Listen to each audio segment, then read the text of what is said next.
Welcome back to Winter Field in Strasburg. I'm John Beltran with Dave Uhrig. The Beat Diggers, 2 drives, 2 touchdowns from Tanner Morrow, lead 14-0. Strasburg with a football, 2nd down and 11. The ball just shy their own 35-yard line. 2 receivers split each side. Man in motion to the left, and there is the pitch left. Running wide is Eric Tresh across the 35. Then he's tripped up at the 37-yard line. How many times are we going to call Tanner Morrow's name tonight? That's a gain of 2. Morrow just does a good job of coming up there and making those sure open field tackles, but he does it because he shoots in there so low. He tackles down there around the knees, and guys don't have a chance to break him. No huddle offense for Strasburg. 3rd down and 8 after the gain of 2. It's a long 8 with the football resting at their 37-yard line. Trash the lone setback. Now the offensive unit looks towards the sidelines for play instructions. 2 receivers to the right, 1 to the left. Shotgun formation for Dunning. Awaiting the snap. The Beat Diggers will send 4. Back to throw, looking to his left. The pass is through the hands of the intended receiver at the 38-yard line, and Taylor Weiser, the 5'11", 160-pound junior. It's 4th down, and even though Weiser was open for a couple of seconds, I think the Beat Diggers had that read. Yeah, there was 2 guys right there, and I think Weiser was about ready to get creamed. That might be one of the reasons he let that ball pass right through his hands, because Brush had that pretty well defended, even though you have to give Dunning credit. He did a good job of looking the receiver off before he came back this way. Aaron Schlegel, the punt for Strasburg. The Beat Diggers are 3-0 in this series, and we know that because, let's face it, Terry Clough does a great job. He knows everything when it comes to Beat Digger sports. They won last year in Brush 69-18. There's the snap. Schlegel gets it off, headed towards the sideline, bounces at the 34, and then takes a roll inside the 30 to around the 26-yard line. It actually bounced back towards the field of play. It looked like it was headed out of bounds. And the Beat Diggers take over at their own 26-yard line. A punt of 39 yards, and Brush leads 14-0, nearly a minute into the second quarter. You know, I always talk about how I just hate it when our return guys like Shea let the ball bounce, and then they're not able to return it, and then it rolls down the field. But that time, the kick combined with the coverage, there was no way that he was going to be able to make a play on that football. 1st and 10 for the Beat Diggers at their own 26-yard line. Weiser and Morrow are the backs. 1 receiver to the right, that's C.J. Kukas. Looks like Strasburg's coming with a blitz. The handoff to Weiser, running across the left side, and gets to around the 32 as he was able to find a small hole because of all that penetration. There wasn't much of a hole, but decent blocking by the Beat Diggers, and it picks up 6 on the play.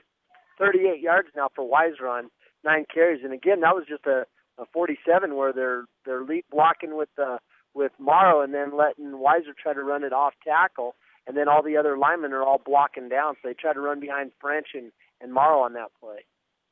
4 in, 4 out for the Beat Diggers. 2nd down, and we'll call it 4 just shy of the 33-yard line. This time C.J. Kukas is the quarterback. And do we have delay of game because the flag just went up? Yet we did. The Beat Diggers got in there a little bit too late. 2nd penalty against Brush. All penalties in this game have gone for 5 yards, so your 2nd and 6 now goes to about a 2nd down. And it was 2nd and 4, I believe. Should be about 2nd and 9, which it is. The officials got a real good spot on the ball last time. I don't know if Brush was really out of rhythm all that much as far as getting the play in and getting it called and getting it up on the line of scrimmage to run it. I think it was more one of those things where the officials were able to spot the ball so fast and get that play clock started that Brush wasn't able to get their system going fast enough. Well, Garcia is now the quarterback on 2nd down and 9. He's rolling to his left, wants to throw. Heaves it down the left side. Bruce Melendez is out there, and he makes the catch. A 1st down for Melendez. He's hit at the 48-yard line, but it's a gain of 21 before the tackle was made by Nick Graham. So number 21 got 21 on that play. He was wide open, and Garcia hit him right in the numbers. But the more impressive thing was how he held onto the football, because the Strasburg kid put a shoulder pad right in his chest right after he caught the ball. 1st and 10 for Brush at their own 48-yard line. 10 minutes to go in the second quarter. They lead in Strasburg 14-0. Trips to the right. And C.J. Kukas is the quarterback. And Kukas will throw down the right flank to Garcia. He juggles and drops the ball. And they're going to say that was a forward pass.